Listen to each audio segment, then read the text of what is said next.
दिनांक 03.09/2025 को निरीक्षक नरेंद्र, इंचार्ज अपराध शाखा सेक्टर 43, गुरुग्राम को अपने विश्वसनीय सूत्रों के माध्यम से एक सूचना नेपाल मूल का एक व्यक्ति जो विभिन्न संगीन वारदातों को अंजाम दे चुका है तथा किसी बड़ी आपराधिक वारदात को अंजाम देने की फिराक में वजीराबाद से ताऊ देवीलाल पार्क के पिछले वाले रास्ते पर घूमने के संबंध में प्राप्त हुई। निरीक्षक नरेंद्र ने उपरोक्त सूचना के बारे में उच्च अधिकारियों, पुलिस कंट्रोल रूम व प्रबंधक पुलिस थाना सेक्टर 53 गुरुग्राम को अवगत कराते हुए उपरोक्त सूचना में बताए गए आरोपी को काबू करने के लिए एक पुलिस रेडिंग टीम गठित की गई।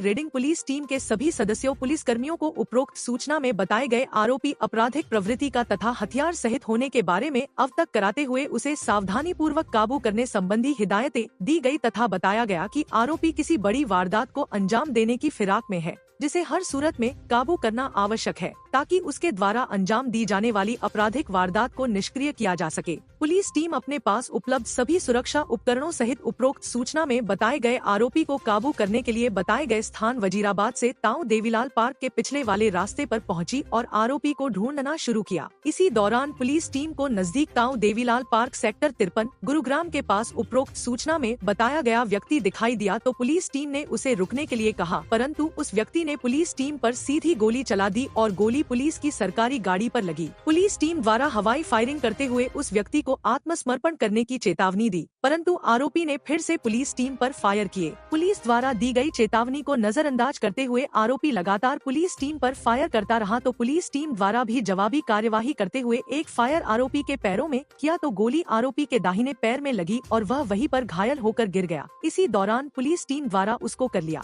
पुलिस टीम द्वारा पूछने पर आरोपी ने अपना नाम जगत बहादुर, उम्र 35 वर्ष, निवासी वार्ड नंबर 9 टिकनपुर, जिला कैलाली, नेपाल बतलाया। आरोपी गोली लगने से घायल होने पर पुलिस टीम द्वारा आरोपी को इलाज के लिए सरकारी हॉस्पिटल सेक्टर 10 गुरुग्राम भेजा गया। पुलिस टीम द्वारा पुलिस की FSL व सीन फक्राइम की टीमों को घटनास्थल पर बुलवाकर घटनास्थल का निरीक्षण कराया गया तथा आरोपी उपरोक्त द्वारा सरकारी कार्य में बाधा डालने व पुलिस टीम पर गोली चलाकर जानलेवा हमला करने पर आरोपी के खिलाफ पुलिस थाना सेक्टर 53 गुरुग्राम में BNA व शस्त्र अधिनियम की संबंधित धाराओं के तहत अभियोग अंकित किया गया। पुलिस टीम द्वारा आरोपी के कब्जा से 01 पिस्तौल, 01 जिंदा कारतूस, 01 बैग जिसमें एक लोहा काटने का कट्टर, 01 प्लास, 01 पेचकाश तथा घटनास्थल से 06 खाली कारतूस, 04 आरोपी द्वारा फायर किए गए व 02 पुलिस टीम द्वारा फायर किए गए बरामद किए गए।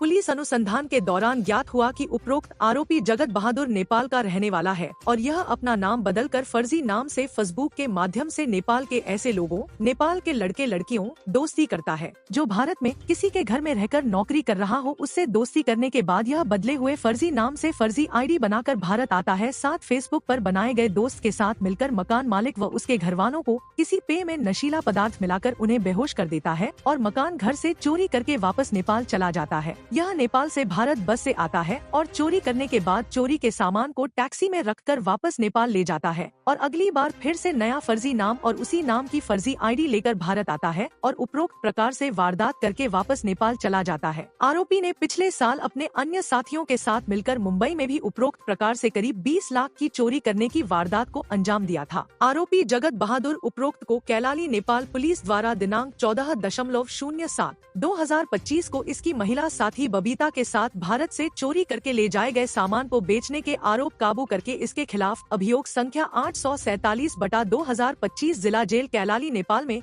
अंकित करके आरोपी को जेल भेजा गया था। आरोपी 9 अगस्त 2025 को नेपाल जेल से बाहर आया था। जेल से बाहर आते ही 01 दिन बाद 11 अगस्त 2025 को भारत में अगली वारदात को अंजाम देने के लिए चल दिया और अभी गुरुग्राम में रहकर यह उपरोक्त प्रकार से चोरी करने की वारदात को अंजाम देने की फिराक में था, परंतु वारदात को अंजाम देने से पहले ही पुलिस ने इसे काबू कर लिया। आरोपी के आपराधिक रिकॉर्ड के अवलोकन से ज्ञात हुआ कि इसके खिलाफ उपरोक्त प्रकार की वारदातों को अंजाम देने का 01 अभियोग गुरुग्राम में, 01 अभियोग पंजाब में व 02 अभियोग उत्तराखंड में अंकित है तथा इनके खिलाफ चोरी का सामान बेचने के संबंध में 01 अभियोग नेपाल में, 1 अभियोग मुंबई में अंकित है। उपरोक्त मुठभेड़ में कुल 06 राउंड फायर हुए, जिनमें 04 राउंड आरोपी जगत बहादुर द्वारा तथा 02 फायर पुलिस टीम द्वारा किए गए। इस मुठभेड़ में आरोपी गोली लगने से घायल हो गया, जो सरकारी हॉस्पिटल सेक्टर 10 गुरुग्राम में उपचाराधीन है। हॉस्पिटल से डिस्चार्ज करने के बाद आरोपी को उपरोक्त अभियोग में नियमानुसार गिरफ्तार किया जाएगा तथा आरोपी से अन्य साथी आरोपियों व अन्य वारदातों के बारे में गहनता से पूछताछ करते हुए अभियोग में नियमानुसार आगामी कार्यवाही की जा जाएगी।